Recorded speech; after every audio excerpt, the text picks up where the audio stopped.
Coba deh kita pikirin, apa sih bedanya antara bantuan yang cuma habis gitu aja sama pemberdayaan yang bisa mengubah hidup seseorang selamanya? Nah, di sini kita bakal bedah sebuah perjalanan yang luar biasa. Gimana caranya seseorang berubah dari penerima bantuan jadi pemberi bantuan?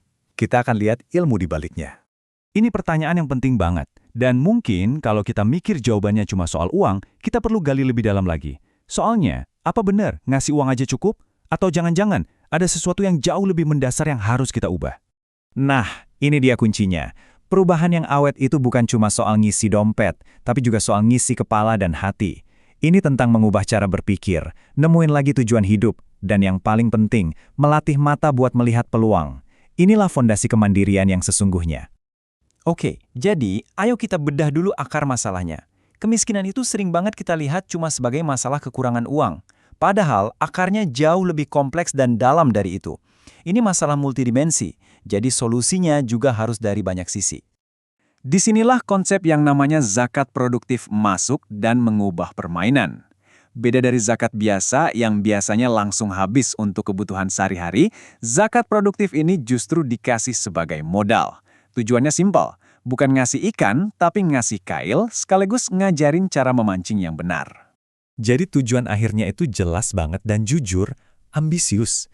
Gimana caranya mengubah status seseorang dari mustahik, yaitu penerima zakat, menjadi seorang muzaki, orang yang justru sekarang bisa memberi zakat. Ini kan keren banget, siklus kemiskinannya diputus, diganti jadi siklus pemberdayaan. Terus, gimana cara kerjanya mesin transformasi ini? Ternyata ada sebuah kerangka kerja yang komprehensif buat memetakan seluruh prosesnya. Kita sebut saja ini mesin penggerak Empower. Kerangka Empower ini bisa kita anggap kayak peta jalan menuju kemandirian. Dan ini bukan jalan lurus yang gampang ya. Ini adalah model dinamis yang memetakan perubahan dari 3 sisi yang paling penting. Psikologis, kewirausahaan, dan juga sosial. Pertama, M untuk mindset atau pola pikir. Ini fondasinya. Tanpa ini, yang lain bakal runtuh. Ini adalah pergeseran besar dari sikap pasif nerimo atau nunggu bantuan, jadi pola pikir proaktif, saya bisa ciptakan peluang. Menanamkan keyakinan kalau mereka punya kendali atas nasib mereka sendiri.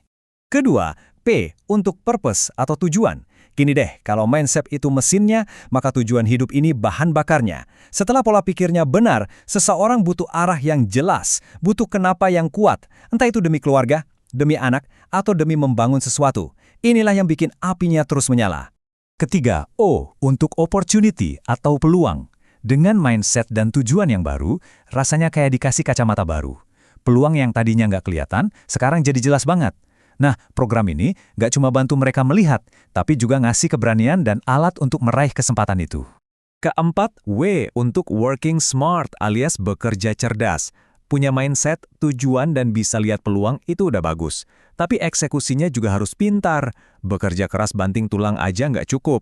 Di sini mereka belajar gimana caranya pakai strategi, gimana caranya efisien, supaya hasilnya maksimal dengan usaha yang pas. Lanjut, E untuk endurance atau daya tahan. Dunia usaha itu kan nggak ada yang mulus, pasti ada naik turunnya. Disinilah mental diuji. Kemampuan buat jatuh terus bangkit lagi, jatuh lagi, bangkit lagi, inilah yang jadi pembeda antara bisnis yang bertahan lama sama yang layu sebelum berkembang. Dan yang terakhir R untuk resonance atau resonansi. Inilah puncak dari semuanya. Kesuksesan itu nggak berhenti buat diri sendiri, tapi mulai bergaung, menyebar ke lingkungan sekitar. Mereka mulai buka lapangan kerja buat tetangga, jadi inspirasi, dan jadi bukti hidup kalau perubahan itu nyata. Oke, kerangka kerja Empower ini kedengarannya kan keren banget ya secara teori. Tapi pertanyaannya, apakah ini beneran berhasil di lapangan? Nah, jangan cuma percaya kata saya. Kita lihat saja langsung buktinya dari data. Nah, ini dia buktinya. Coba kita lihat tabel dari model Cibes ini. Fokus ke baris pertama, yang kategori sejahtera. Sebelum ikut program, angkanya cuma sekitar 11%. Tapi lihat, setelah program, angkanya loncat jadi 36% lebih. Sebaliknya, lihat baris paling bawah, miskin absolut. Angkanya anjlok, turun hampir setengahnya. Ini perubahannya drastis banget. Artinya apa? Ada peningkatan bersih 25% keluarga yang berhasil pindah ke kategori sejahtera. Atau gampangnya, jumlah keluarga sejahtera di program ini naik lebih dari 3 kali lipat. Ini bukan sekedar perubahan kecil, ini lompatan besar. Dan dampaknya nggak berhenti sampai di situ aja. Kita lihat status pekerjaan mereka sekarang. Hampir 60% alumni program ini sekarang punya pekerjaan. Ini bukti nyata kalau programnya benar-benar membuka jalan rezeki.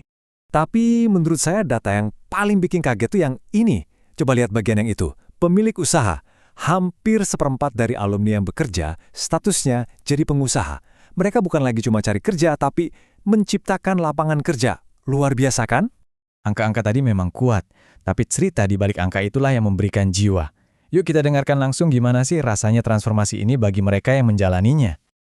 Nah, kutipan ini kan pas banget ya sama kerangka Empower tadi, terutama di bagian mindset dan endurance. Kegagalan itu nggak lagi dianggap akhir dari dunia, tapi cuma sebagai ongkos belajar, perubahan cara pandang yang fundamental banget. Dan yang ini adalah cerminan dari prinsip endurance dalam kehidupan nyata. Kemampuan buat terus jalan walau kondisi lagi susah, buat tetap maju walau omset lagi turun, inilah mental baja yang membedakan pemenang sejati. Hebatnya lagi, keberhasilan ini nggak berhenti di satu orang saja. Dampaknya itu menular, menyebar, dan menciptakan efek yang jauh lebih luas di masyarakat. Inilah yang disebut efek berantai, atau kalau di kerangka Empower tadi, ini adalah resonansi. Dampaknya itu nggak linear, tapi menyebar kayak riak di air. Satu pengusaha baru bisa merekrut 2 tetangganya. Satu kisah sukses bisa menyalakan harapan bagi puluhan orang lainnya. Jadi, kita sudah lihat sebuah model yang terbukti bisa mengubah satu orang penerima menjadi sebuah jaringan pemberi manfaat. Ini akhirnya meninggalkan kita dengan satu pertanyaan besar.